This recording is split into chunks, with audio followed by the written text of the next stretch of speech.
Jacob. Well, hello, Jacob. I can't hear a single thing that you will say.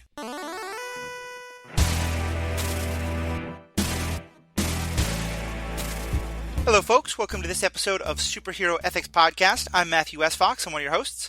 Joining me, as always, is Jacob Leachich, the other co-host. Jacob, how are we doing today? I'm doing all right. People may notice I sound a little weird. That's because I have a set of expanders in because I didn't do orthodontia when I was a kid. Don't worry about it. I'm fine. And apologies if this is not pleasing to everybody, but we're gonna try rolling with it because it's better for me to leave it in.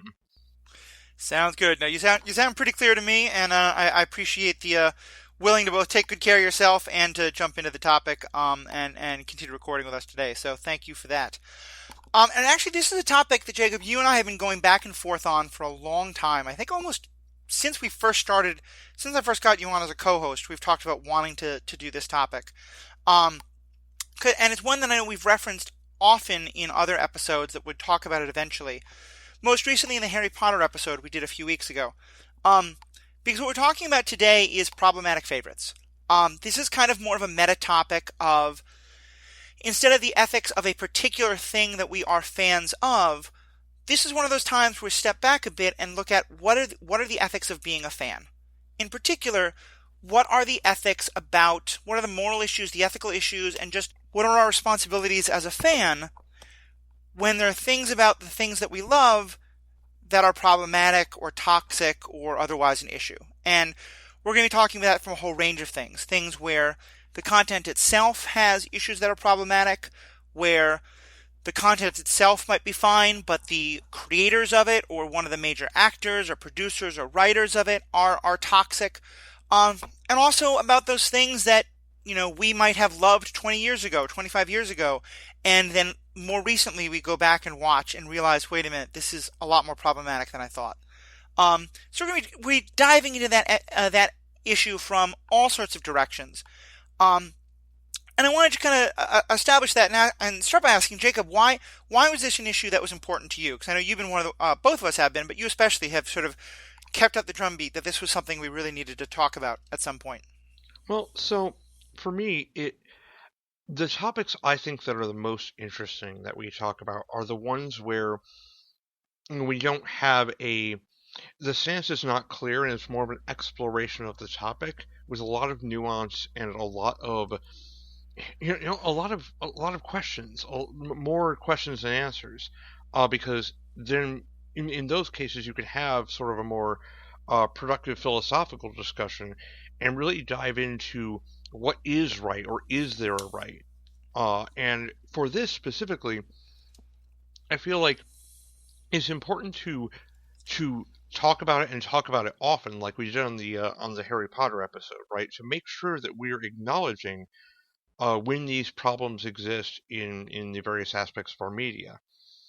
And so, from where I'm sitting, it's important to have this conversation because it's one that I continue to have with people, and it's one where I find myself changing day by day how I think I want to approach it.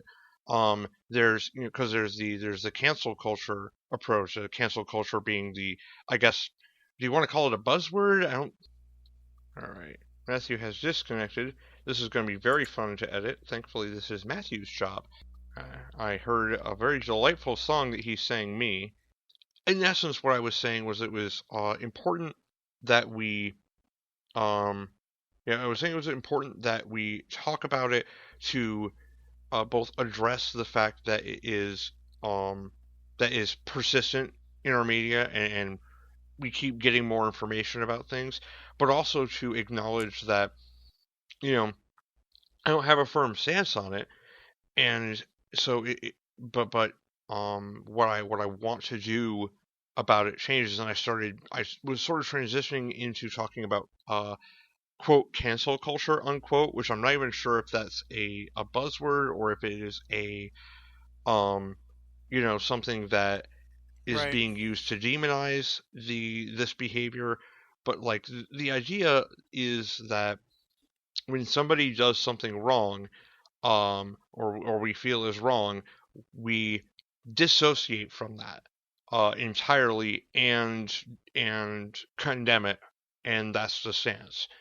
And I mean, I want to talk about these things, about these behaviors, these different types of reactions, because I think it's important that we acknowledge what parts of our behavior, our reaction, make sense and are promoting the culture we want to engender, and what ones actually make the situation worse. Yeah. Right, through by uh, basically by creating a culture where um, we are very quick to condemn, and we are not interested in explaining to people why we have a problem with their position. Right. And I definitely hear you on that. I think that the discussion of call out and cancel culture is something we're going to get to a bit down the road in this episode. Because I think I'm not quite exactly where you are. I think that some of what gets described as cancel culture feels like kind of a straw man to me. Right. Um, Yeah. but I do think that one of the main points that I hear you're saying that I think is I think a very important part of how we frame this episode is like what you start saying at the beginning of that. There's a lot of times where we might say like, "Hey, look, guys, here's what Cap does. Here's why we think you should be like Cap. Here's why we think you should be like Batman or Superman or whatever it is." And even there, neither you nor I is making moral proclamations as the great man up on the mountain. We're just offering some thoughts and hopefully doing mostly to stimulate your thoughts as listeners, not just to have you guys fall in line with what we think. I think that's always true, but I think that's particularly true for this episode because, and I'm not going to get too much into economics here or anything like that, but I'm a big believer that there's basically no way to be a morally pure consumer in this culture. Like anything we consume is in some ways going to be tied back to something that probably violates our values in some way or another. Um, we can make an argument that everything owned by Disney, all of Marvel and all of that, no one should be watching it in any way because of the problems with the Disney Corporation and things like that. And there's probably some truth to that. And I think that if you're listening to this podcast, you probably are okay making some of those compromises. I think to some extent, all of us are making those kind of compromises all the time. To me, the reason why this issue is so important to talk about is because I do think it's important to be aware of the compromises we're making, especially around things like, reading a book by an author who has some really problematic ideas, or and where's the line between doing that versus giving money to that author versus promoting the works of that author or TV show or movie or whatever it is. And I hope that more than anything, what people get out of this episode isn't necessarily that, we tell you the right way to deal with problematic favorites, because I don't think I know exactly what the right way is, and I think you don't either, and we're not going to agree necessarily, and I probably don't agree with myself all the time. But to me, more than anything, what I hope this episode is going to do is give you and I a chance to talk about how do we approach these questions. Because I think that's, for me, the hardest part is just figuring out how do I have a coherent framework that says this is what makes sense to me in terms of what material I will engage in, what material I will not engage in, what things I will sort of semi-engage in, like maybe consume but not give money to. Because I think more than anything, I think it's important to have some kind of an overall idea of how you do it, instead of just, because I think it's way too easy to, and this kind of ties into some of what you were saying before, get worked up about the things that it's easy to get worked up about while still being part of other fandoms or things that are just as problematic by some lights. So, yeah, obviously there's a lot to kind of get into and talk about, but I thought that was an important way to kind of frame the question. Yeah. So with that, let's jump into some of the kind of specific questions that we want to talk about, and let's start with what I think may be the easiest thing to do, which is what do we do when the work itself is problematic? What's your approach when you're sort of you're excited about a movie, but then you start to hear something about the issues that are going to be discussed in the movie in really problematic ways, or you're halfway through a book or a TV show and you realize they're making points that you not just that you disagree with, but you feel are really supporting ideologies that you're really not okay with. How do you tend to approach that? Well, I usually disengage from the media in question, and then if I'm particularly incensed, I go and communicate with my people about this thing that is bad. Yeah. I mean, that is not a I guess that makes it sound like I'm doing something particularly unique. I'm not. This is what a lot of people do, right? Yeah. Um, and like I think that's good, right? This sort of approach of I've identified this problem, I'm gonna make sure I'm gonna raise awareness, right? Um, and like I stop engaging with it because I'm like, nope, I'm done with this. I don't like this. This happened with a show that I was watching at one point, called Grimm, Mm. which was a supernatural show. It was about a cop who's a jerk, who's also a monster slayer, blah blah blah blah blah.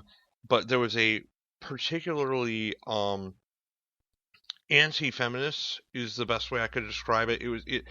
There was a plot arc surrounding one of the characters that was so misogynist that I couldn't deal with it anymore. I just can't support the show, can't watch the show. Always bring it up whenever people start talking about Grimm, saying, "Nope, Yeah. this show is terrible, and here's why." Yeah. I think that's a good example, and I think many of us have ones like that. I know that there have been certainly shows that I have stopped watching.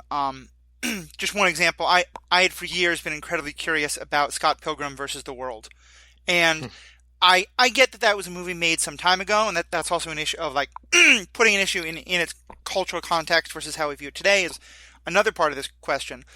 But I came to watch it many years after it had become popular. I didn't have any connection with the comic, and this was maybe 2 or 3 years ago, and I got maybe 15 minutes into it, and just the whole concept of girl as victory and as prize to be won. And I don't remember too many details, but I remember there was a scene where a gay character was being described as being quite predatory, but it's to cis boys, so it's okay. And again, I may not be remembering the details too clearly, but there was a write about that me and my friends were all just like, nope, we're gonna nope out and not be able to look at this. Um, and I think you're right. That's where for me that's the tip of the iceberg. That's where I think it gets pretty easy. Um, where do you think it goes though with issues where you see something problematic, but also I'm trying to think how to frame this, how to best frame this. Because there certainly are works I know that you and I have found problematic, but that we still continue to watch. And I'll give one example. The Punisher. Um, Mm-hmm. as people who listened to our review of season 2 of The Punisher, I had a lot of problems with that show, and not just in like some of the acting and dialogue choices, though some of those actually the acting I thought was phenomenal. I thought some of the plot choices, but there were specific points that it was making about vigilantism, and especially in the first season about gun control that I just vehemently disagreed with, and to the point where I was incensed by it, but I also want to kept watching. And that in particular is one that I've really wrestled with a lot. So I'd be curious for you, where do you come down when it is more of a sort of a fuzzy line So, between when it's not just a clear I can turn this off.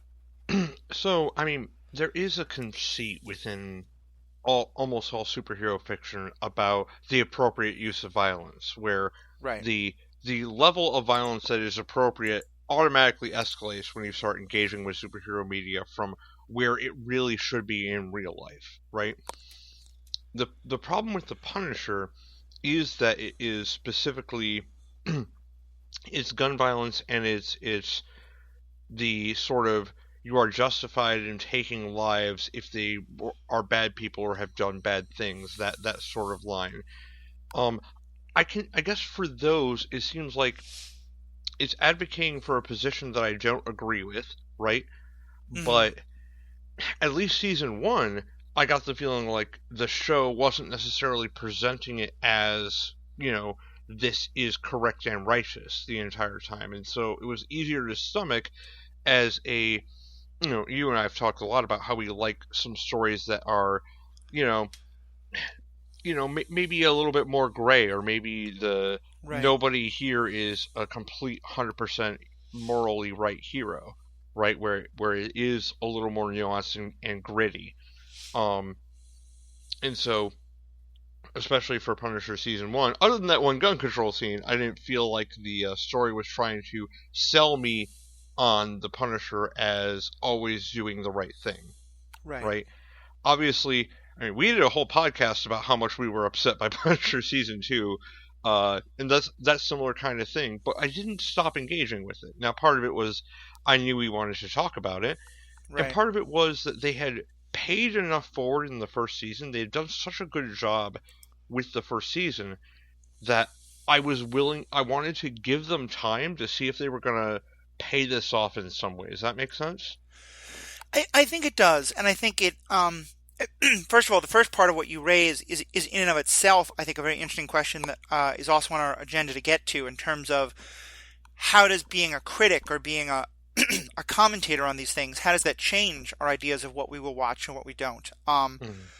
And because I know our guest Jessica Plummer for the Punisher, I know she also I think talked about how she might not have continued watching if she had not been scheduled to be on our podcast about it. I may be misremembering her, so there I'm not trying to quote her, but I know that's certainly a comment I've heard from other critics, and I think you and I have talked about it. Hmm. And I do think that you're right that it for me there's an importance to what is the level of problematic that we're talking about here. And I don't ever want this to be oppression Olympics where I say, racism is a 5, but sexism is a 4 or anything like that. Like, I don't think you can do that. I think any issue can be so problematic as to make something simply unwatchable. Um, in the case of The Punisher, though, I felt like one of the questions that it was raising, I really disagreed with how it was raising it and the spin it was putting on it. But it was doing that in the context of raising so many other questions in ways that I really appreciated, that it made it easier for me to engage with.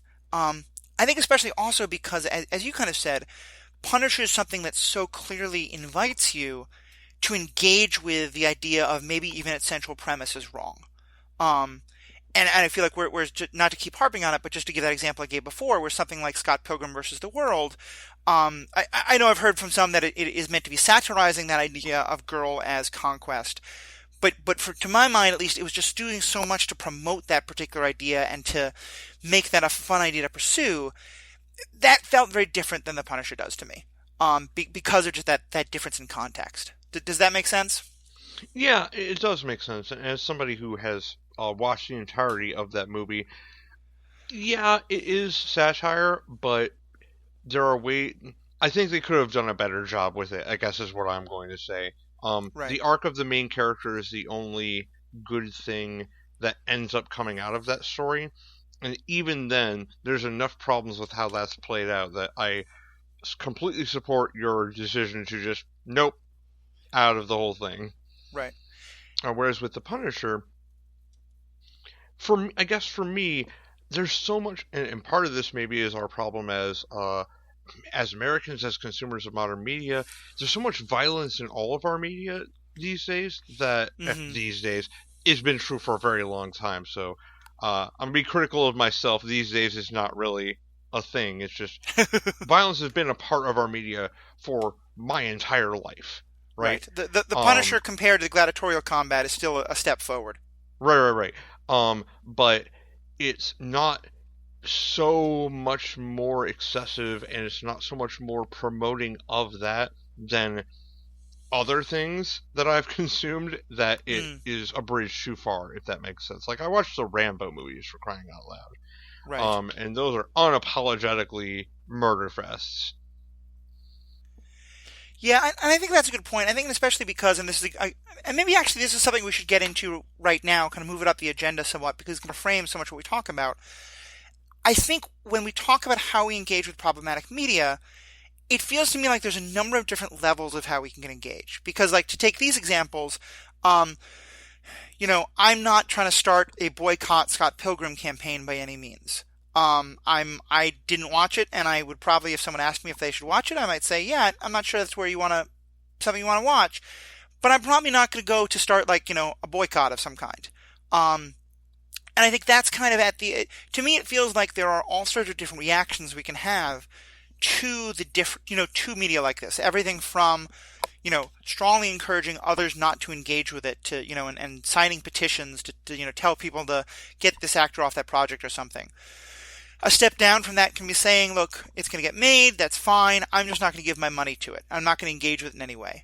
To me, a step down from that can be, so, and it's a position that I know I've sometimes taken of I don't want to pay any money for that. If someone else has it on DVD, I'll watch it because I'm curious about it, but I don't want any of my money to go to it. Um, to saying, or step down to what you're talking about of just I'm just going to decline to watch it myself and not make a big deal of it one way or the other. Um, are and obviously I think there's a ton of gray area in between those, but that's kind of what I would sketch out as some of the different ways that we can, you know, respond to problematic media that we don't want to just sit and consume. Do you see those as kind of similar, or are there things you would add to that? Well, I think that the sort of the scale you're establishing makes a lot of sense, and the like. Right, we have degrees of reaction, right?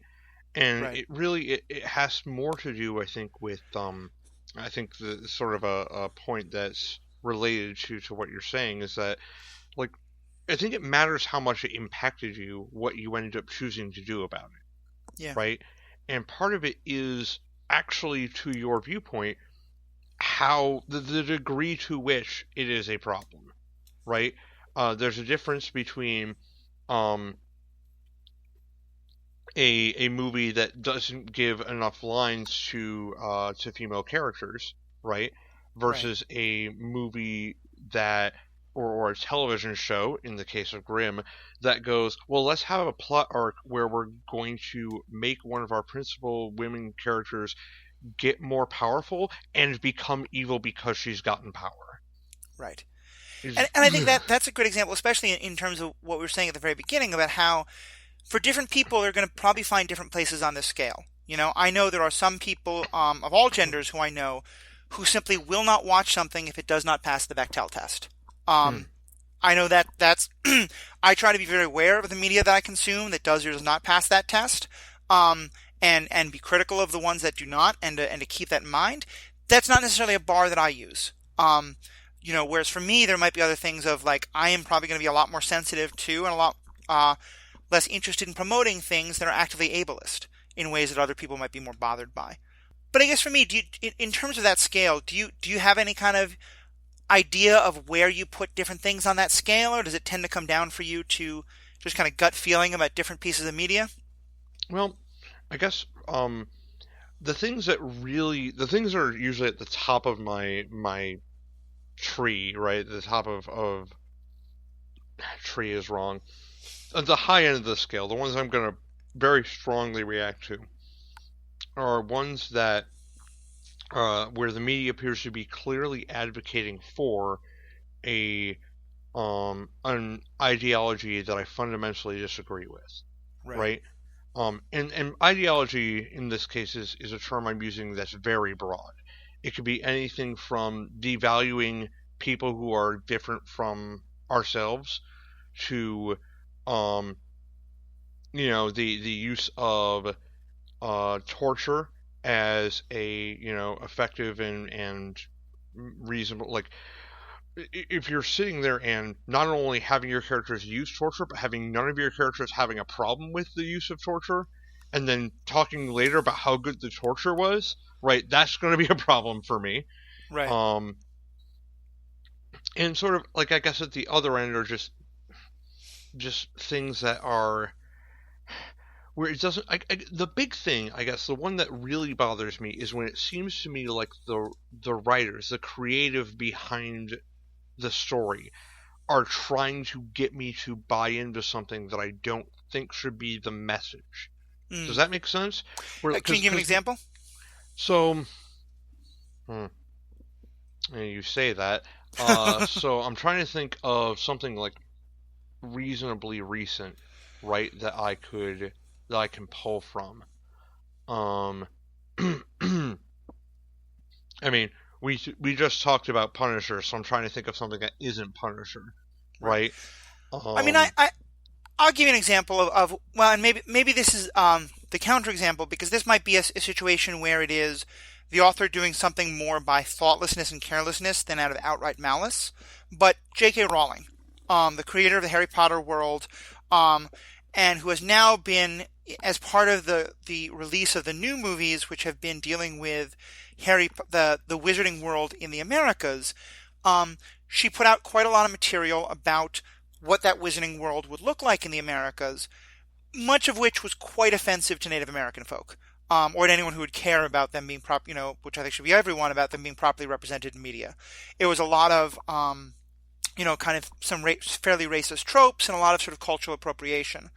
Um, but I don't think she's set out with the thought of, I want to kind of really stick it to these Native Americans and show that our magic is better. I think this was an example of utter incomplete thoughtlessness. Isn't a serious enough a word, because I think that thought process has to be a part of the media creation, but just not realizing the damage that her work was going to do. To you, is that the kind of thing you mean that is separate than what you're talking about? Yeah, yeah. So that would be an example of, I still take an issue with it, but I don't think the creator is trying to tell me that, you know, you're trying to tell me anything negative about Native Americans as a Right. people or as a culture, right?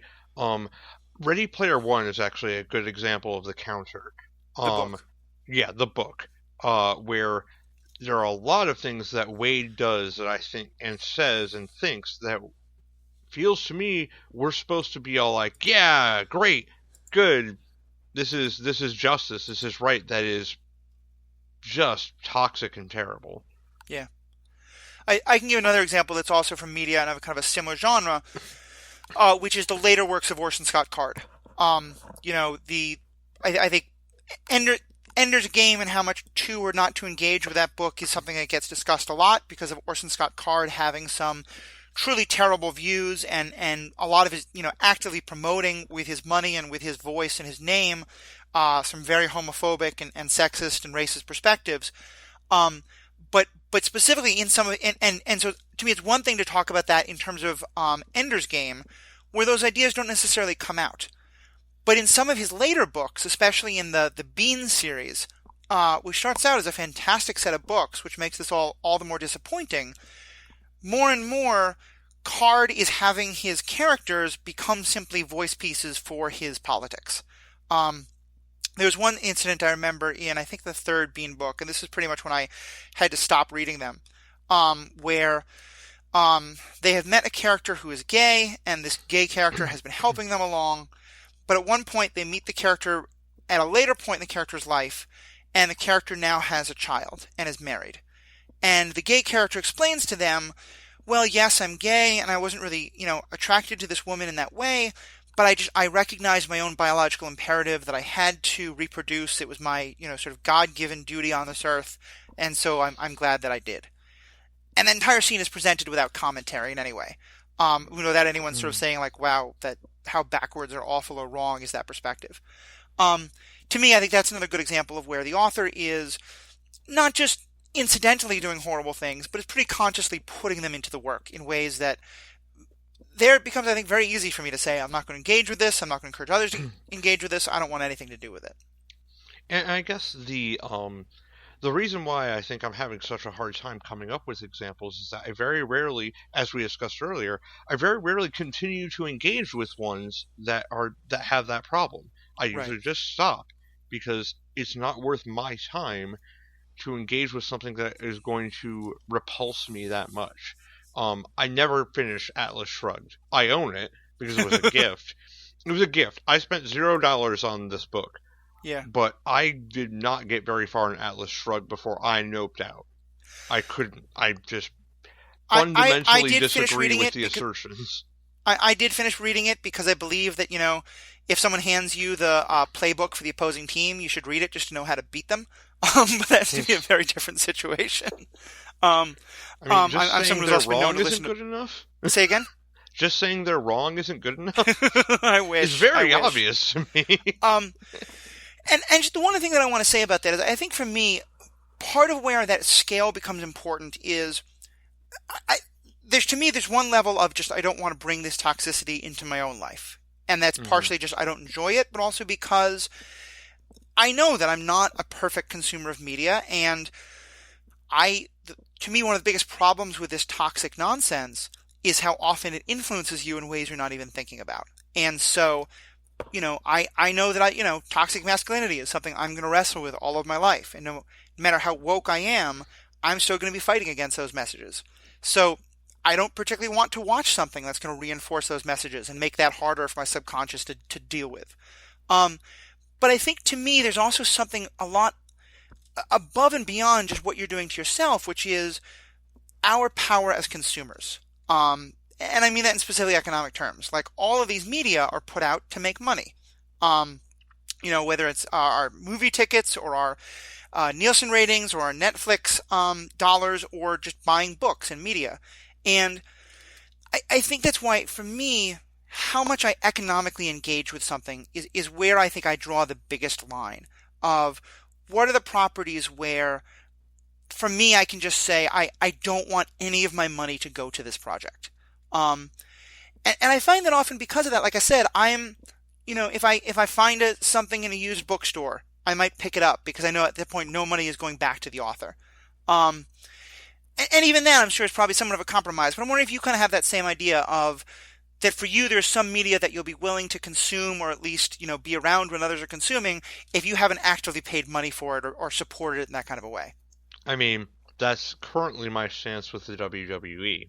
Mm, So there is that because I they've done some, but they haven't done enough. We recorded another episode. It might not come out before this with some friends about wrestling specifically, but this is a case where I don't feel like I'm in a position right now where I should support that company fiscally right. until more things happen to move it in a positive direction. Um, so yeah, I generally speaking, I usually just don't consume the media if I have a problem with the media, um, unless it's very entertaining, and even then, I won't. I do think that like I'm doing something positive by withholding my fiscal support. Yeah. I mean, like I'll admit I am a child of the 80s. 80s nostalgia is 100% my jam. And a lot of people picked up the book of Ready Player One and just thought it was one of the worst written books that they could ever find, not to mention all the horrible racism and sexism and transphobia. And I'm 100% with them on all that. I found the book enjoyable because of all of the 80s references until the stalker romantic plot and the racism and sexism and transphobia really became front and center. I am never again going to recommend someone buy that book. I would, and even as people who listened to our episode about this some time ago, we did an episode on the movie where you and I had a big debate beforehand about should we even go see this movie because even if the movie is a lot better, are we still giving money to the author of that book in some way or supporting people who, would want to buy that book?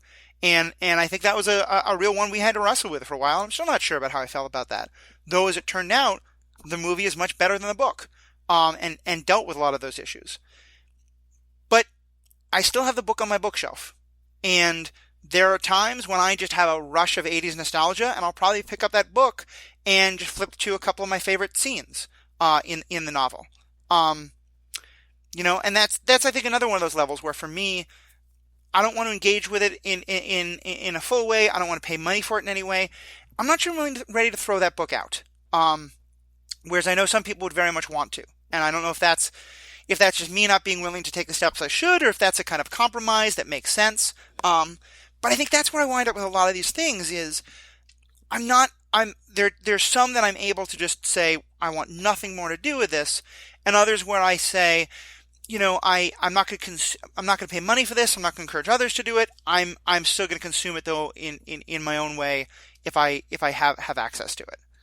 So for me, and this actually transitions very nicely into sort of the next phase of this discussion, right? Where we're not talking Yep. about the work, but the person who made it. Um, but for me, there is this sort of distinction when you you invested in some way in a work, right? And like for a lot of these things, you don't know until after you've acquired it whether or not it was something that you were actually interested in fiscally supporting, but it's too late they got your money, right? Right. We go to the theater, we could have been supporting a absolute travesty of a movie in Ready Player One, but we paid money to see that movie in the Yeah. theater. As it turns out, I'm happy we did. It corrected a lot of the sins of the book. Right. The meeting of his best friend was so much better in the movie. right? Yeah. Where it was just like, oh, I immediately accept you and I'm happy you're here. Why couldn't it have been that anyway? Um, but there's things like when you own the material, you own the property, and particularly this comes up when there's a problem with the creator, one of the people involved with it, whether it be an actor in the media or one of the directors, the writers, the producers, right? When it turns out there's a problem with them, I I personally don't think it's reasonable for you to have to like to think you have to take the stance of, well, I must now destroy this thing that I own, that is mine, because that doesn't do anything. It doesn't hurt anybody, Right. right? It doesn't have the impact. I mean, maybe if you post it to social media and you make a statement with it, but then it's the statement that matters. Does that make sense? It does, and I think this also highlights one of the main questions we were talking about before of what are the things you are doing as part of your personal discipline of what do you think is bringing, is toxicity that you do or don't want to have in your life. To me, that's very different than the conversation about what do you want your economic dollars and your support of it. Because I'll admit, and this is kind of pushing back on the two of us directly in one way. I hear what you're saying about that we made the good decision about going to that movie because the movie turned out to be much better. And I was a willing participant in that. I'm glad we went to that movie. But I also have to remember, I think, that whether the movie had been good or bad, the money still goes to the author of the book. Like Yeah, that book author still gets paid to some extent. he gets And Ernest Klein gets some of that money. Yes. right.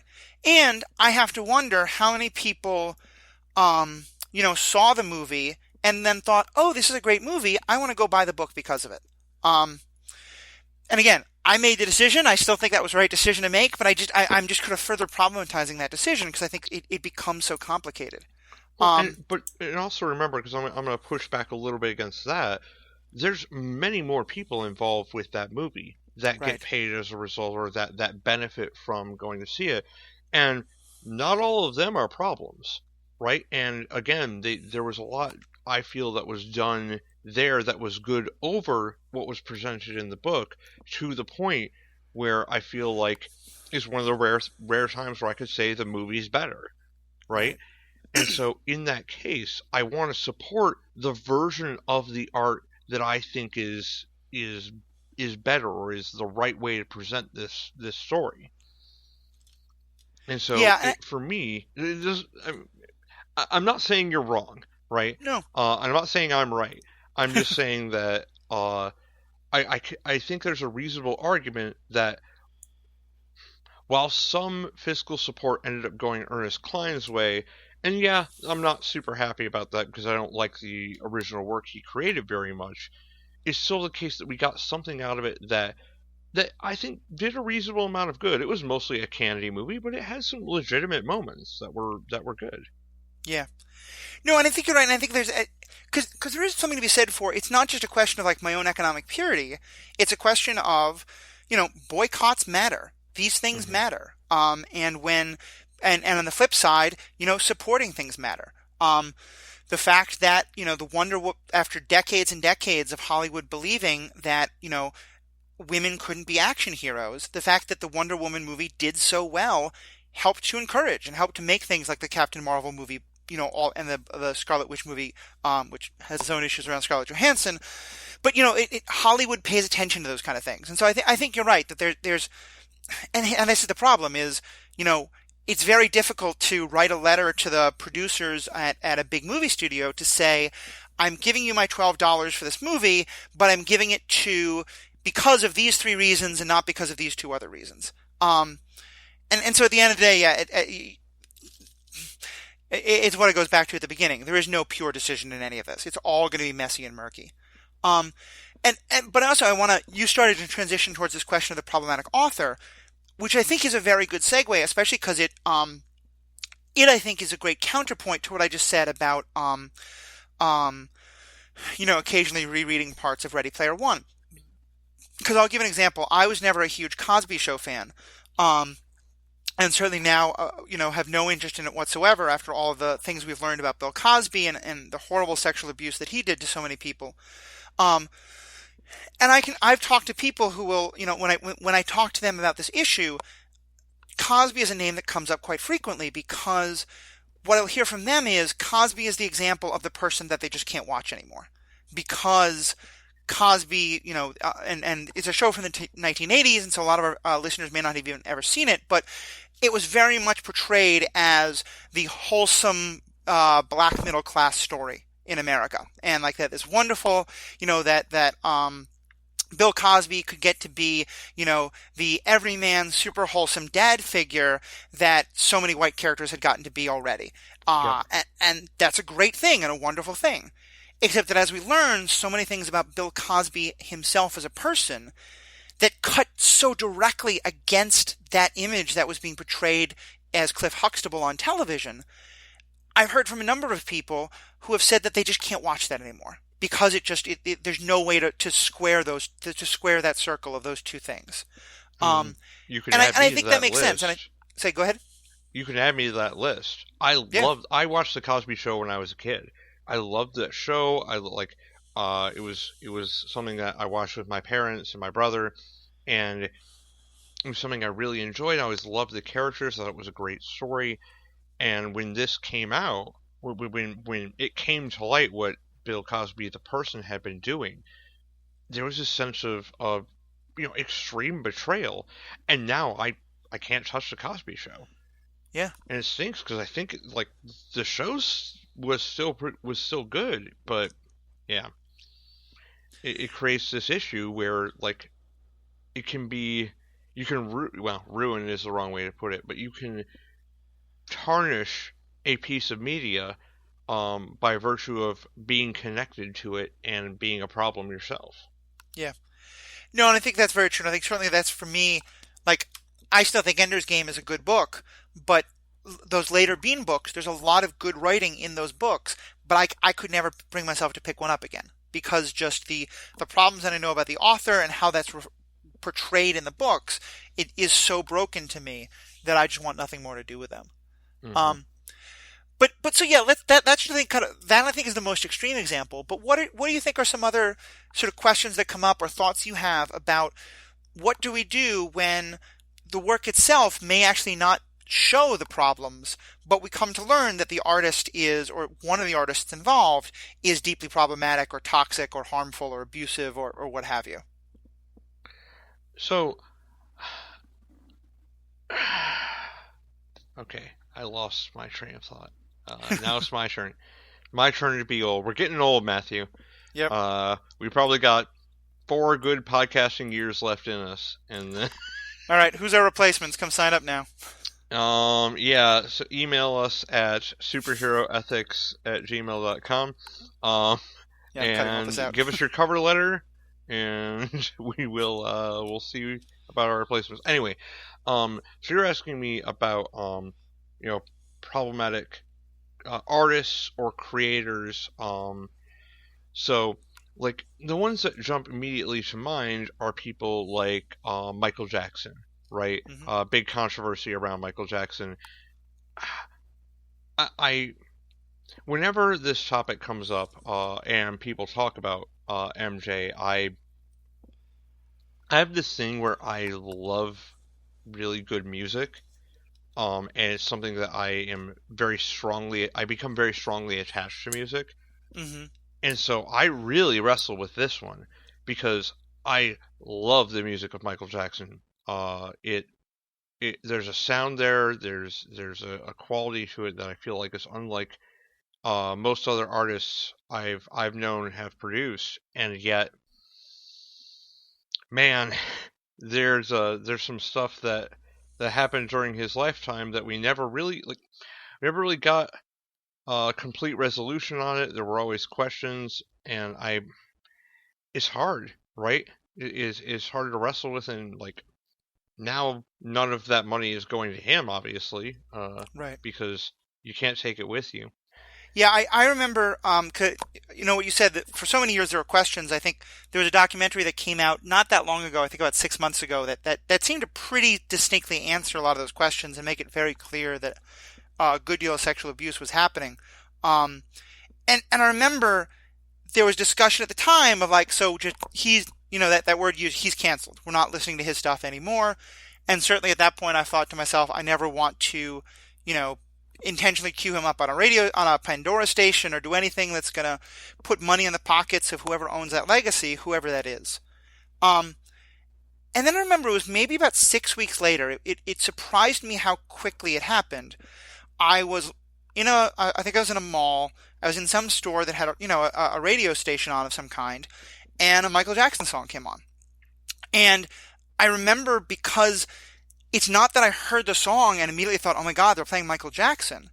It's that I was maybe 2 minutes of bopping along to my favorite song, and kind of one of my favorite songs, and kind of singing along to myself, when I had that moment of like, wait, this is a Michael Jackson song, and I'm not supposed to like Michael Jackson anymore. And really went around and round with that moment for a long time about, you know, because that's the thing. I think there are some works where the knowledge of what the artist did kind of poisons the well of what the artist creates. Why that doesn't happen for Michael Jackson, I'm not sure. And I don't know if it's maybe because of a different association with music, or because maybe I'm not giving enough attention to what he did, and that maybe I should. I don't know. But I thought it was, my own reaction I thought was interesting, but I also thought it was very interesting that literally 6 weeks later, after all that discussion, his music was being played in a shopping mall, in a place where you think they're going to go pretty much for the most kind of non-offensive music you could find. Right. I mean, and that may have been because I don't know what the timeline was, but Michael Jackson saw a lot of play in the months following his demise, right? Right. So, right. And I want to also bring this back to a more relevant artist for our own sakes, in terms of the nature of this podcast, which is Robert Heinlein.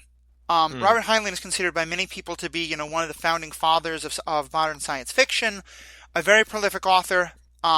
In other parts of my life, I've talked before about being polyamorous, and he is thought to have, helped create a lot of the models that are used by modern polyamory, although many people would also disagree with that.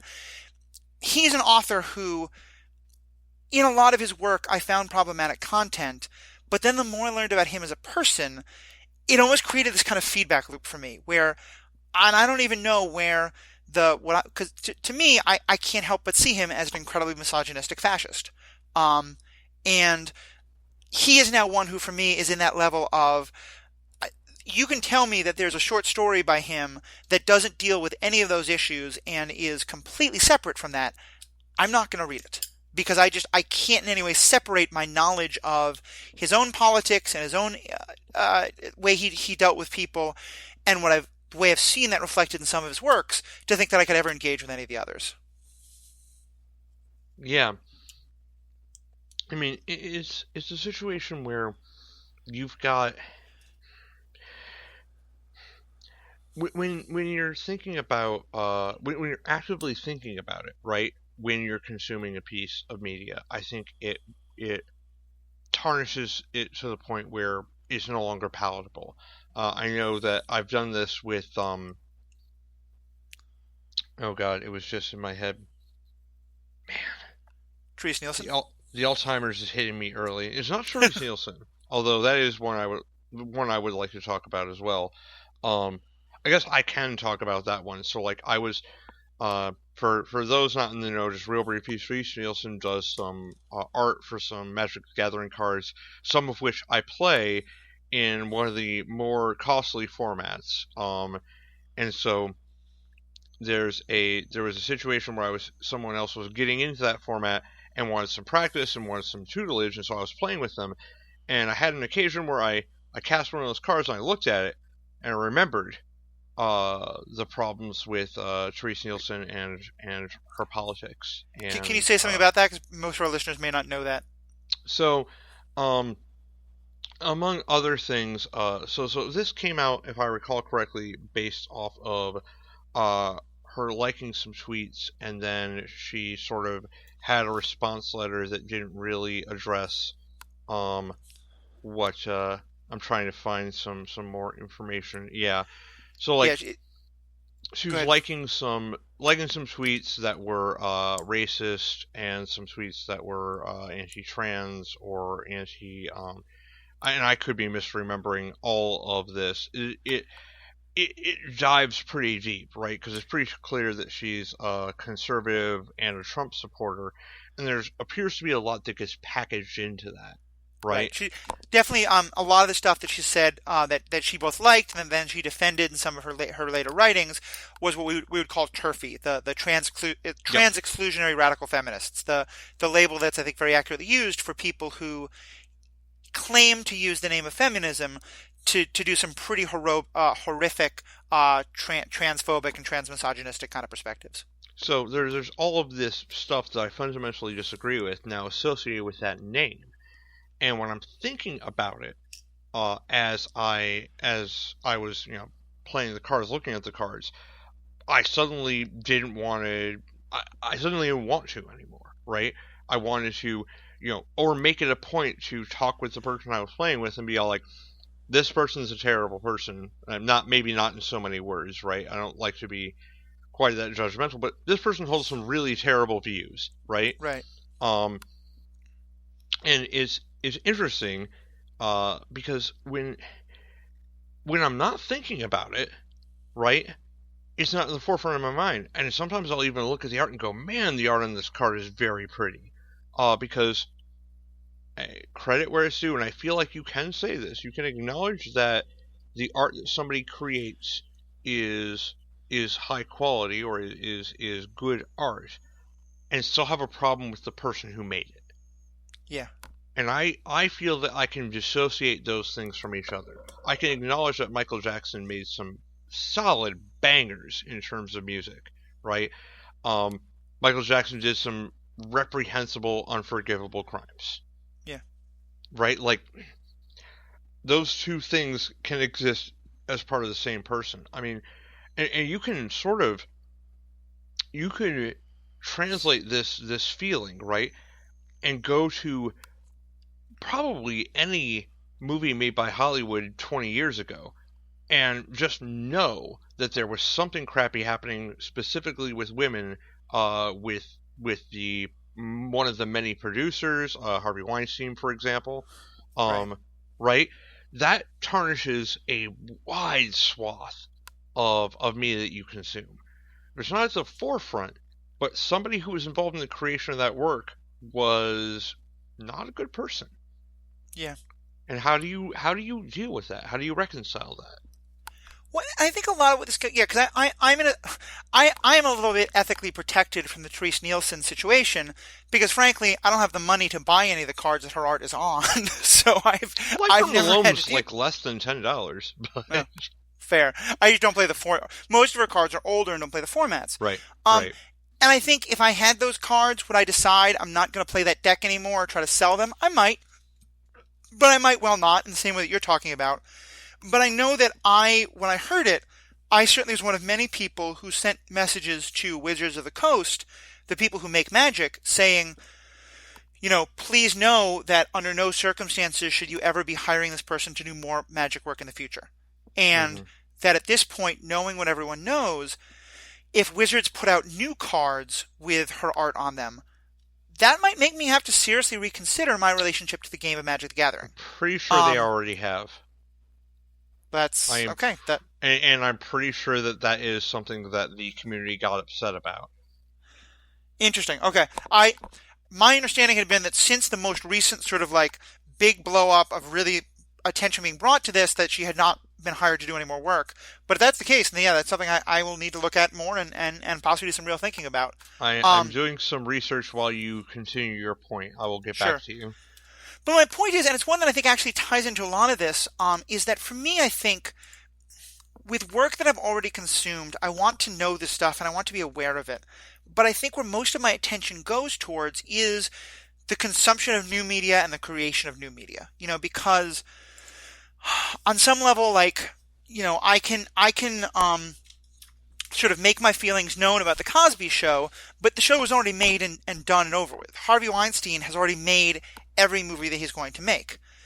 But every time there's talk of Louis C.K. coming back and making a movie, I'm going to be one of those people who says, listen, unless I hear a very different kind of apology tour than what I've heard from already, I'm going to say from the beginning, I'm never giving my money to a Louis C.K. project, you know? And similarly, that I did wind up watching the most recent of the J.K. Rowling's movies because it was being shown for free on an airplane that I was on. And uh, but my partner and I resolved at the time that we weren't going to watch it. In part because of J.K. Rowling, in part because of Johnny Depp, although that's obviously an issue that has changed a lot, and that's something we'll get into about the accuracy of some of these claims. Um, I think that I'm wondering, do you have that same kind of a divide in your head of however you feel about things that have already been created, like Therese Nielsen art or Michael Jackson songs or things like that, that you are a lot more vigilant about what are artists that you know are problematic creating in the future? Right. So there is a little bit of a sunk cost mentality here for me, where they've already got my money, right? Yeah. I've done it. I can't take it back. Um, and so I still think, I can feel bad um, about consuming it, right? About utilizing it, enjoying it. Um, but there's also a case of, like, if it's already there, like in the case of these cards, right? They're already there. I already have them. Um, I am aware of the problems with the person, Mm-hmm. and I'm not interested in doing anything more to physically support them from this point forward. And so I like the stance of, basically what I'm saying is, I like that approach where you're like, okay, I know from this point forward, because now I have this information, that I'm not gonna have anything to do with supporting this person fiscally, right? Right. I'm not gonna pay money to support a work that has this person's contribution associated with it, right? What I already have spent, what I already own, that ship's kind of sailed. Mm. Um, and while I could do something, I could destroy it, I could, make a statement. I don't think that's going to have the impact that that I want. And yeah, Modern Horizons, as early as, so very very recent set, Therese Nielsen art on Echo of Eons. That's what I thought. So Yeah, the my memory is that a statement was putting out saying that she had already been contracted for that before the issues came okay, up. okay. But Well, I might we be will saying that just see. to justify it to myself, and I'm definitely going to look into this further because we talked about it. And which I will also just say as kind of a side note, I think one of the best things we can do as fans is to educate each other about this, like just Hmm. happened here, because a lot of times, I think wherever you stand, I think haranguing people, going up and yelling at people who are waiting in line to buy tickets to a movie you think is awful, that's probably never going to be a good strategy. But Hmm. but just talking to friends about, like, hey, that thing you're thinking of seeing, here's some of the stuff I've heard. So thank you, Jacob, for kind of educating me more on that. Um, Related to the other point we were discussing, um, in terms of artists especially, let me give you one example, which is of one where I want to learn more before it happens, but I am really wrestling with whether I'm going to spend money on it, which is that the Black Widow movie may be the first MCU movie that I don't go to see. Um, and the reason not to see it, to my mind, would be Scarlett Johansson, because she is an actress who, um, one of the biggest problems in Hollywood these days is roles that were designed for non-white characters, especially Asian characters, being given to white actors. Um, and Scarlett Johansson, she played the main character in Ghost in the Shell, which caused a lot of controversy. At first, it seemed like she had was somewhat contrite about that, and was talking about learning her lesson. But more recently, there's been a lot of stuff she has read, she has said, especially in a quite recent interview, that makes pretty clear that she doesn't believe there was anything wrong. And I think she said something along the lines of, any actor or actress should get to play any role without thinking about issues of race. Um, and I've now heard talk that statement might have been taken out of context, and I certainly want to know more. I don't think I know enough to know whether or not this is a big issue, but it seems like there's a lot of reasons to be concerned that Scarlett Johansson is an actress who really does not have an understanding of the power of her whiteness and the role of her whiteness and her getting the role she has. That might be a reason for me to decide not to watch that movie. On the other hand, it Sure. would mean I am not giving money to support what is only the third or fourth, major action comic book movie hero, major, action movie about a comic book hero, where the woman is the lead character. Um, so that's what I'm probably going to wrestle with an awful lot, and probably defer to some of the women I know who really speak about these issues because of the way those things come up, and kind of get more of a sense of how do they think this is being balanced. Um, but to me, that's another example of one where the author is making me have to think long and hard about if this is going to be media I want to support. And, and it's a situation where, like, if somebody came up to me and said, you're if you if you are considering that, right? Well, that's that. I guess what I'm saying is that I would consider it to be a legitimate argument if somebody came to me and said you shouldn't watch this, you shouldn't play with those, you shouldn't whatever, because doing that by doing that, even if you don't physically support it, right? Even if we take money out of the equation, just you consuming it are you're sort of a passive part of the problem, right? There, Right. there's an argument that could be made there. I wanted to make sure we talked about that. So I do like the stance of trying to remain informed that you're. It seems like that's where we're going with this, and I really like the idea of, well, especially the idea of, well, maybe my opinions aren't the only ones that matter in coming to this conclusion. Maybe I should talk with other people who are maybe have a different connection to it, or Yeah. might have a different perspective. Love that. Love that whole idea.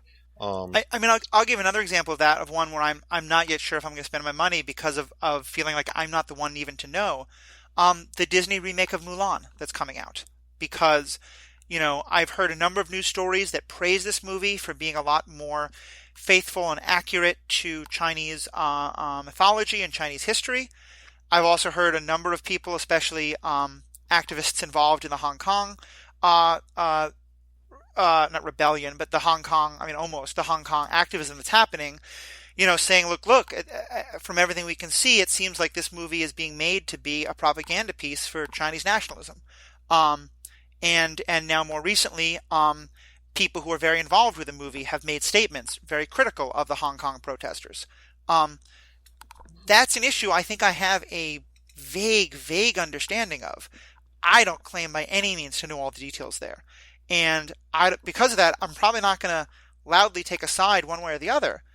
But when it comes close to that movie coming out, I'm probably going to try and seek out some opinions from Chinese people and Chinese Americans and other folks with similar perspectives to get a sense of what are they saying about this movie, and is this a movie that is worth spending my dollars on, or is it one that is problematic in ways? Because I think that's, and this is something you and I talk about all the time, but I'm really glad you said that. I just think it's something that's always so important is I might not have a visceral understanding of why something is problematic because it might not even strike me as problematic because it's not an issue that occurs to me.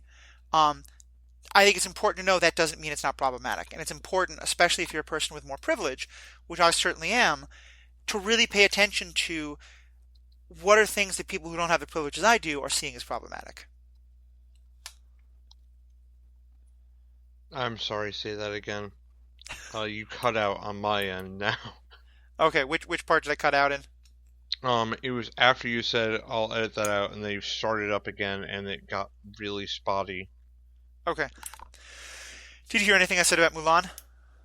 Yeah, everything about Mulan, Okay. and then there was a pause when you went, when did you Oh, start so saying something? basically, just said that to me it's a good reason. I thanked you for bringing up that point, and then I reiterated the idea that for people, especially people with privilege, it's important to know that just because you don't find something problematic on its face, it's still important to listen to who else finds it problematic or toxic, and to sometimes take that perspective really into account, even if it's not one that you can personally identify with.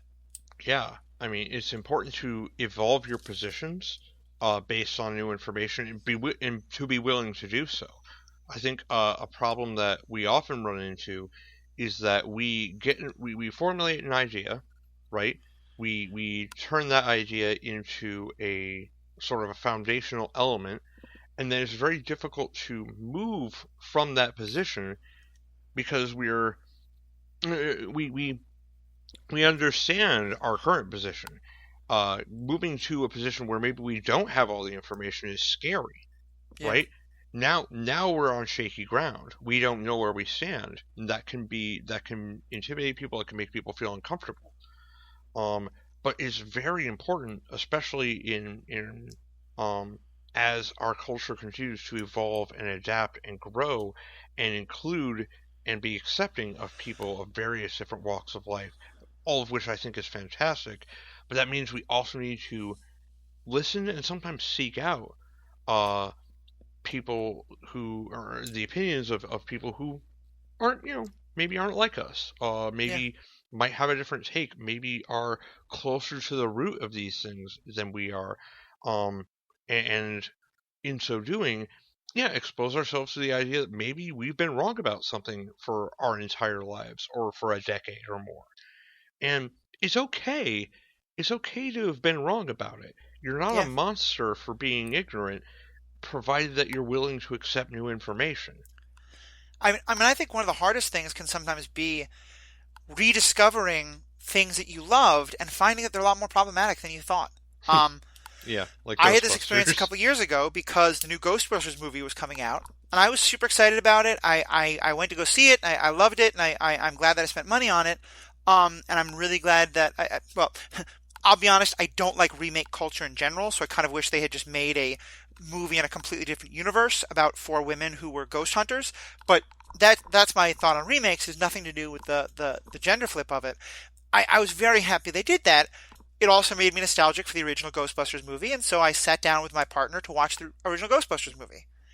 And it was incredibly funny, just as I had remembered, and it was some great, sort of, pseudo scary moments, just as I remembered, and some great effects in the 1980s, just as I remembered.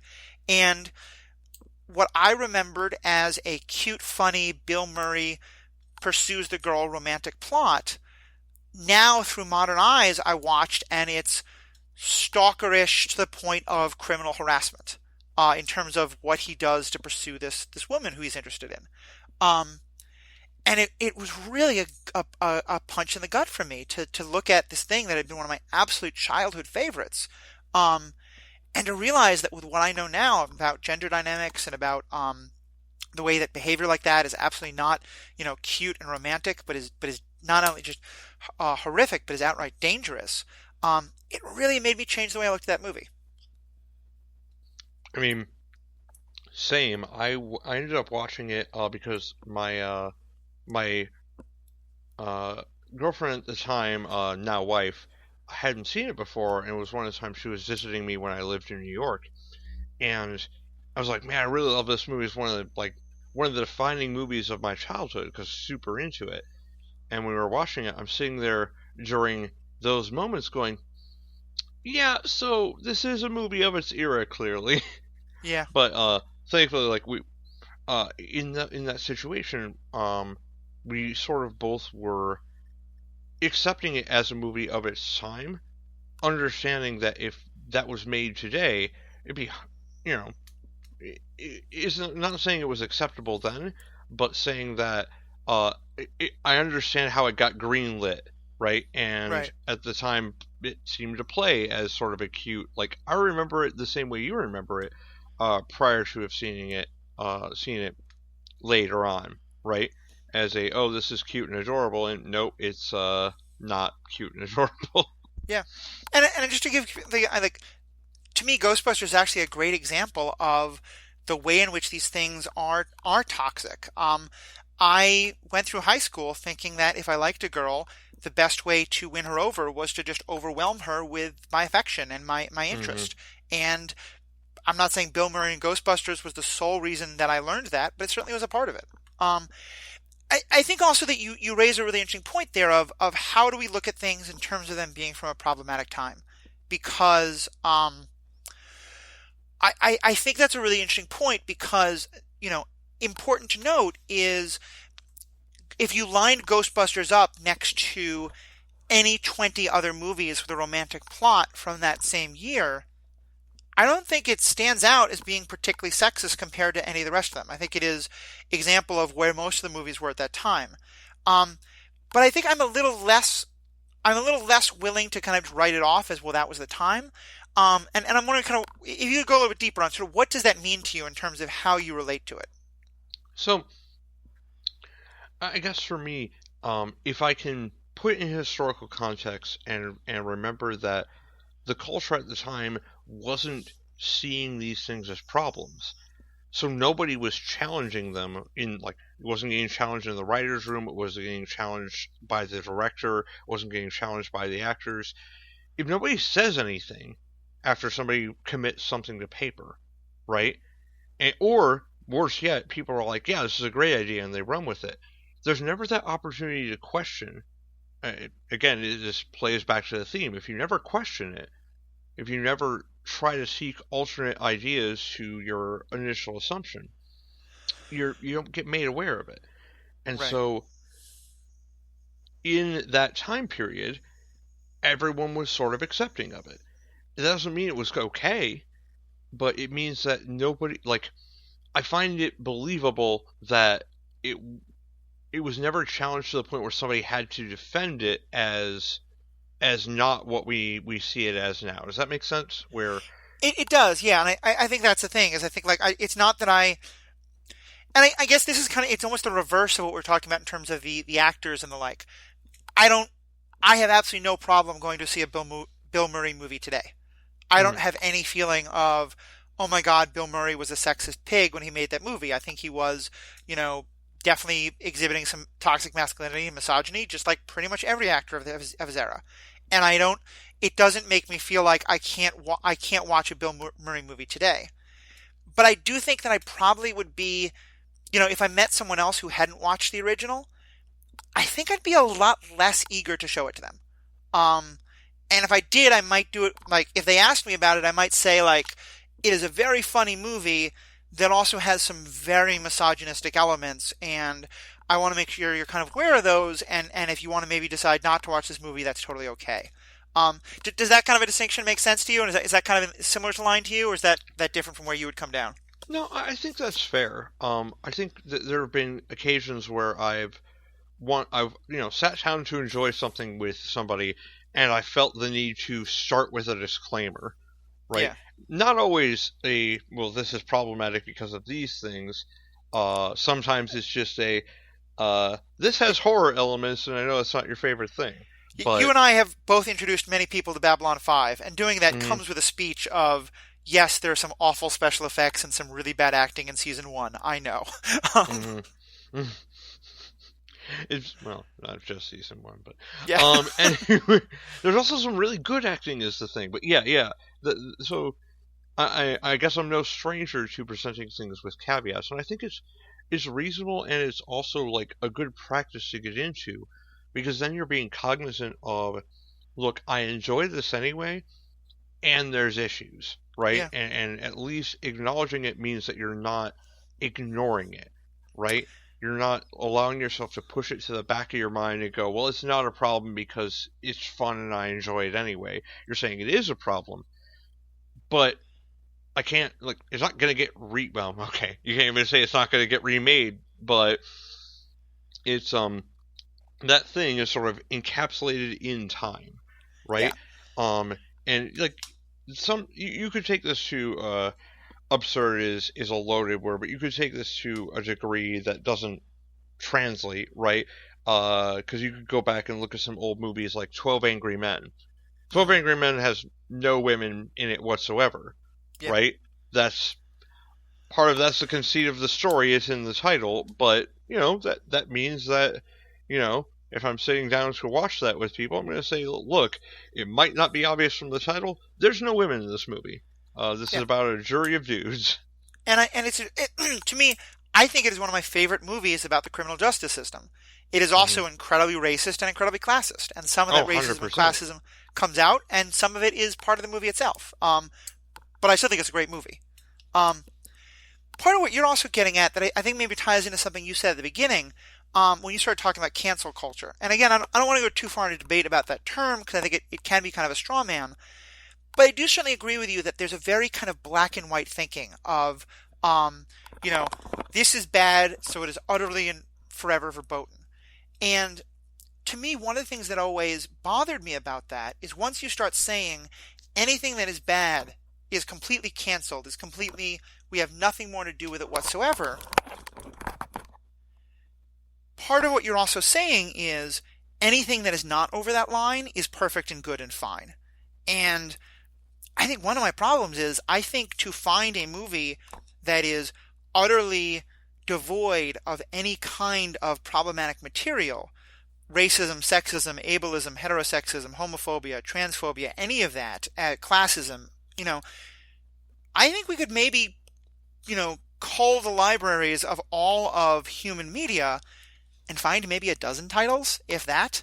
Like, I guess what I'm saying is to me, one of the reasons why I like this conversation is because I think, while I think it's fair to say there's some things that go over the line and we just can't have anything to do with them whatsoever, I'm always very suspicious of the more quick you are to pull that trigger, the more it seems that you're saying that anything that hasn't had that trigger pulled is completely fine.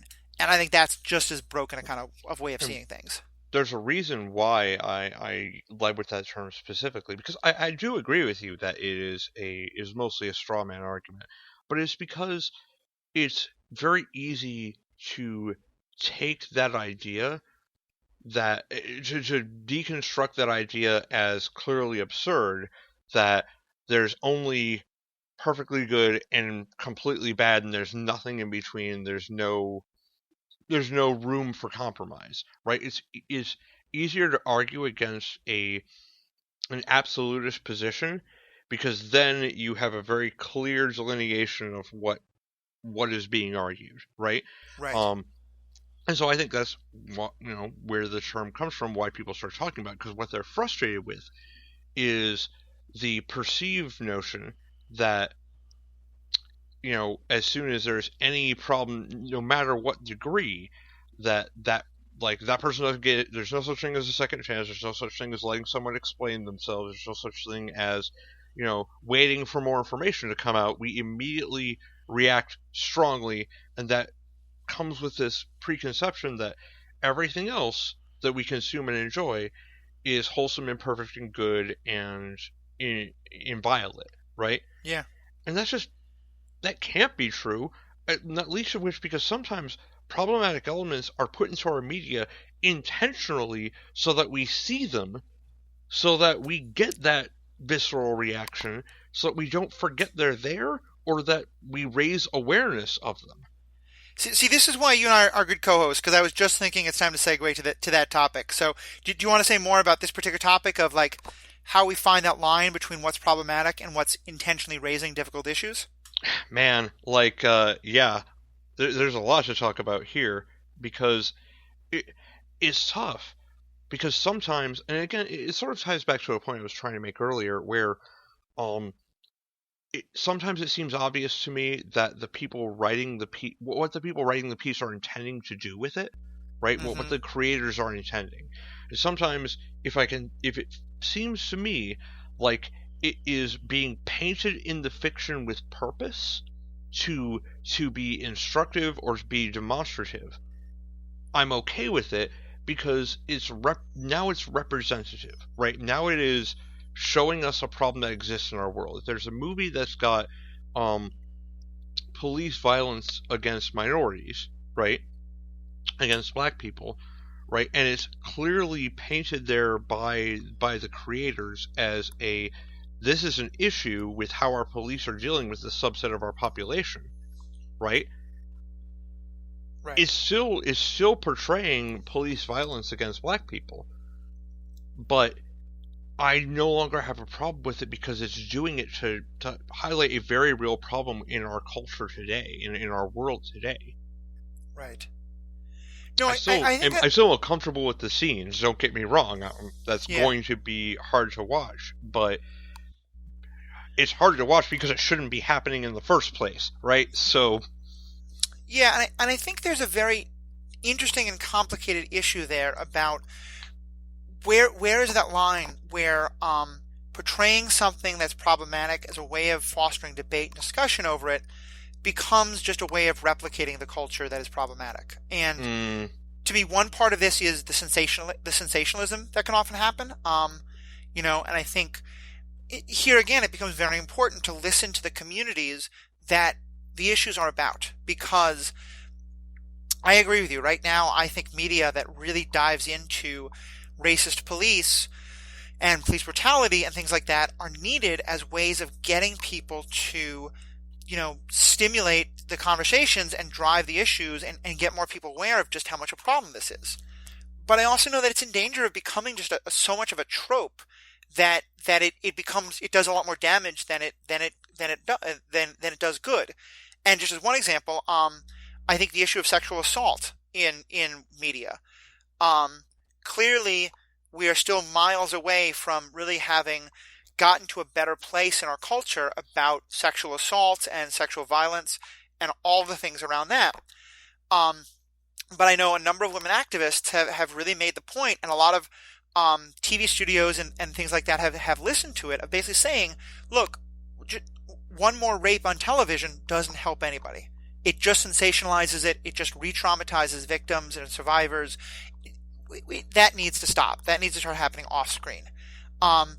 And I think that that's a really interesting issue. And I think that that's, to me, anytime media goes pretty deep on that kind of stuff, I don't think by any means it's always wrong. I think, but it's important to know what are issues that maybe we're pretty much done with, and what are ones where, there really has to be some very careful thought to it. And again, where I think, and I imagine you'd feel the same, I'm going to want to defer to others, and if I hear, people of color saying, listen, we don't need to see another black person getting shot by a cop on television, that's going to matter to me. yeah, If we're hearing people say like, oh, this great portrayal really helped, whereas in Luke Cage, though, I know there was a lot of very positive attention brought to the fact of what Luke Cage had to say about police violence towards black people. right. And that particular portrayal, right, was focusing on the pushback against it, uh, and not like it wasn't about showing us the scenes of the brutality happening over and over again, right? Right. Um, but about the reaction of the community and ways to engage with that, and why certain ways that they might behave, that you or I as white people, for lack of a better way of putting it, could get away with, they can't, and that kind of sucks too, right? Yeah. There's that very damaging stereotype of the quote angry black man. I was watching something recently, where uh, it was talking about medical. It was on. I think it was also Last Week Tonight with John Oliver. He did a bit about people in our country who, so women and people of color, getting inferior health care by being by not being straight white men, right? Right. Because of how doctors engage with them. Their concerns aren't Um, taken as seriously. They're more likely to be exactly. written off or, not And it believed. was a gentleman of color whose wife was in pain after childbirth, who ended up dying because the doctors wouldn't listen, and he didn't feel like he could raise a fuss without playing into that stereotype and making it worse. And Right. that's miserable, right? But Yeah. so here's a situation where, again, if that's portrayed in media to shed light on this, I would be interested in how people of color responded to that, and whether or not they felt that that was helpful. Absolutely. And but for me right now, absent any other information, I'm happy with the message getting out. Well, it's an area where, and I think we're going to try and wrap up pretty soon because it's getting late and we're both pretty hungry. But it's an issue where I think it becomes so important to know who is involved in the creative process. Yep. I know that I'm seeing more and more, when authors are wrestling with those kind of issues, they're often making a point to say, listen, we are going to have conversations with people who have had this particular kind of trauma, and really ask them, like, is this a portrayal that works? Is this a portrayal that seems like a fair representation, or does it feel to you like we're sensationalizing your story? And I think that's I think another thing that people can really pay attention to when judging what media they want to consume is, what is the trauma that's going to be portrayed, and how much have people who portrayed that trauma been involved? And I'll say, just as one very quick aside, there's a magic card that is um, uh, been spoiled as part of the one of the new sets that's coming out. That looks like a great magic card, and is clearly attempting to make a positive statement about people with disabilities, um, but was done in a fairly ham-fisted and careless and kind of offensive way. And I'm fairly certain it's because no one with disabilities was consulted in terms of making that card. So it's just an example of where it can go wrong. Um, there's 8 million other issues we could copy, but I want to turn the spotlight on you and I ourselves, which is to say, what do you think is our role in this? And what I mean by that is, like, for example, we talked about Ready Player One, and when you and I made the decision, we didn't just say we would give our, $12. Actually, in fairness, Jacob bought the ticket, so I guess I'm free of moral responsibility. But actually, I'm thanking him for taking that moral responsibility away from me. But we weren't just buying the tickets ourselves. We weren't just putting an extra half a penny in Ernst Klein's pocket. We were also deciding to then go back and record a podcast about that movie. And I would like to say that one day it will be hundreds of thousands of people listen to that episode. It's actually just a couple hundred. But still, a couple hundred people listened to that episode, and maybe some of them were, if we had hated that movie, we still would have recorded about it. Right. And that many more people might have said, wow, it's really that bad. I want to get a sense for myself. I'm going to pay money and go see it. Or listen to all the bad things they said about the book. I want to pay money and read this book and see if it's as bad as they're talking about. Is this an issue you think at all about, or is this just my own navel gazing? I mean, I do, but here I have a very firm stance, and which is to say that I feel like the very worst thing that we can do with respect to problematic media is be silent about it, right? That it serves nobody. So we have a commitment that we've sort of made to each other, I guess, or rather, you wrote me into it, and now I'm paying for movie tickets sometimes, I guess. That was just that once. I'm going to buy the next one. Yeah, right, because that's going to happen now that you're in Minnesota. But we have made this commitment. We're going to talk about something, every other week or what have you. And if we were to watch something that had an issue and not talk about it, not bring it up, I think that does more of a disservice than what little attention we draw to it in our critique, and what amount of fiscal contribution others choose to make. Because I don't own the fiscal decisions of other people, right? Right. What they choose to do with their money, whether they decide they want to read this book that I said was abysmal or watch this show that I think is horrid, that can't be my responsibility unless I said this is amazing and you should go watch it, right? If I'm sitting here saying this is a huge problem and we shouldn't be supporting it, and then somebody chooses to use my statement or listen to that statement and then go and support it anyway, I did everything I could to say not to do that, right? And me being silent wouldn't necessarily have changed their decision. Maybe it caused it to happen, but I think that it is better that the message be out there, better that it exists, that we made a statement, than to just be silent and hope that nobody else engages with it. Yeah, I think you're probably right there. I think I'm still going to do some navel gazing about this because I think it's important to kind of think about what is our role in this, and partially there was some reviewer who, I forget what it was, but they're talking about some truly awful, offensive piece of media and how, they even debated whether or not they should write a review of it. And I think I'm probably come down on where you are, but I think it's an interesting thing to think about, and one that I wonder how many other people who make content like what you and I do, where we are commenting on what other people are doing, are thinking about this. Do you have any I have one last thought I know I want to throw in. Do you have any kind of last thoughts or questions you want to pose or thoughts you want to make? There's a bunch more content in our notes that I wish we would have had time to get into.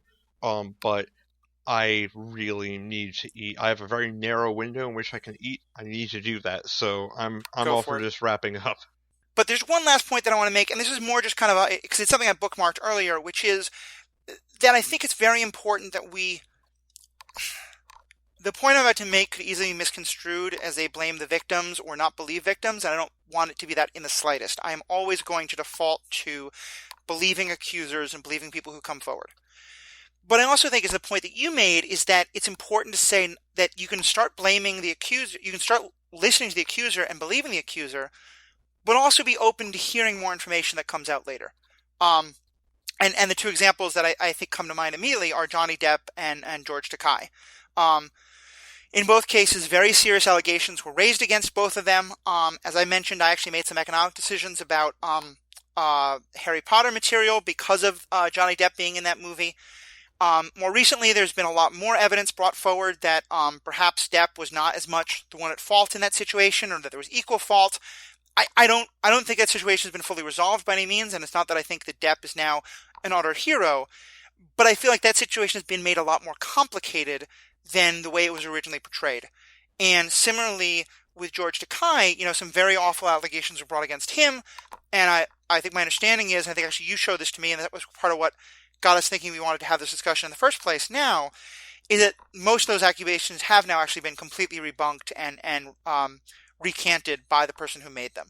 I don't think I regret the decisions I made earlier about not spending money on Johnny Depp properties at the time. But I think that it's important for, there are people who I know who will still continue to say, I will never touch anything Johnny Depp. And if I start to mention the recent change in the perception of that story, they will just not want to hear it. And that I think is where it goes too far. And I know you brought that Takai thing to my mind. Is that are you in a kind of a similar place? Yeah, as I said earlier, I want to remain receptive to new information when things come around, because it turns out life's complicated, and oftentimes you're in a position where it is, sometimes people are in a position where it's so important that we listen to victims and believe these people, that that's what takes the forefront. And I don't think that's incorrect, right? We have to be in a position where we start from a presumption that this person has no good reason to misrepresent, and is coming forward, and it's hard for them to come forward with something like this. Right. That doesn't mean we can't, be on the lookout for new information to change our perspective, but like, it's harder to do when it's not in the forefront of your media feed or whatever, right? It took me a while to find it, and it was from months ago, and I had missed it. And George Yeah. Takei is somebody who I really enjoyed prior to that point, and was deeply saddened when that news originally came around. And then I just sort of filed it away in my head and stopped looking. Right. And I feel like I own a little bit of that. And I think that's a really good point, because I think that it also, I think there's some who will look at those two stories and say, see, we shouldn't be so quick to believe accusers. We should never, cancel anybody until we know the full story. And I think it's very important to say that's not what we're saying in the slightest. I think, as I said, I'm still, I have no problem with the decisions I made originally about Johnny Depp, and then more was learned, and based on that, my opinion has shifted. Um, and I think that that's something that we all have to be kind of open to, is that there are ways to believe accusers and to take accuser stories seriously, and to not sort of wait for the burden of proof that so many, that is so much a part of the anti-Me Too culture, but to still be able to then keep our ears open for when new information comes out. Well, cool. Jacob, thank you again for pushing us to get back into this topic. I think it's such an important one, and one I'm so glad we talked about. And one that I imagine every fan, especially there are some fans who want nothing to do with these conversations. They just want media to be pure escapism. I don't think those people are our listeners. I have to imagine if you're our listeners, you're already thinking about these things. You're interested in ethical issues, you're interested in fandom, and you pay attention to what happens when things are problematic, and you're probably making these decisions yourself. So I'd love to hear from you. How do you draw those lines? What are the things that you've decided you just need to cancel from your own life? Or the things that you've decided, everyone else has real problems with them, but you're going to stay a diehard fan, or you have a different perspective. What are the ways you approach questions of how you spend money on things, stuff like that? We would love to hear from you. As always, you can find us on email or Twitter or Facebook, all at Superhero Ethics. On Facebook, we have both a page and a group. You have to join the group, unfortunately, but once you do, that's a great place to get into deep discussions about this kind of stuff. Throw us comments in any of those places. We'd love to hear it. Both Jacob and I have our own Twitter accounts, and you can find the names for both of those online on the show notes for this episode. I am Caped Ethicist, and he is Bots R, the letter R. Bots are people too. So those are other great ways to contact us. If you want to support the show, you can become a Patreon or buy any of our merchandise. All of that stuff is also in the show notes, and we'd love to have your support. So on behalf of myself, on behalf of Jacob, who is now already eating his dinner because he is way delayed, thank you guys all so much for being a part of this. Have a good day.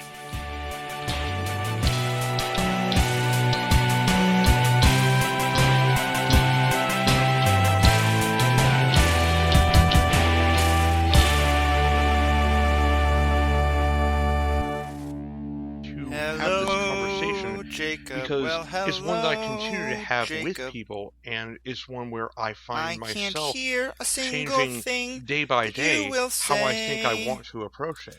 There's there's the cancel culture approach. The cancel culture being I guess, do you want to call it a buzzword? Now it looks like there's a connection problem, and the network is down entirely. So maybe you're coming back soon, but I can't hear you, Jacob. I don't know if you have gone to some other zone. Definitely talking right now. So I don't remember the rest of that song, but it's from Hello Dolly, and Hello Dolly is a great music. Yeah, I just sent you a message. I'm definitely talking. Alright. Matthew has disconnected. This is going to be very fun to edit. Thankfully, this is Matthew's job. I am in charge of sound quality, which is why I'm letting myself get away with this mouth nonsense. He's in charge of the actual cutting. I heard a very delightful song that he sang me. What is a delightful song? Can you hear me now? Well, now that we have our outtake all lined up already. Oh, yeah. I definitely recorded some choice material, and that song was delightful.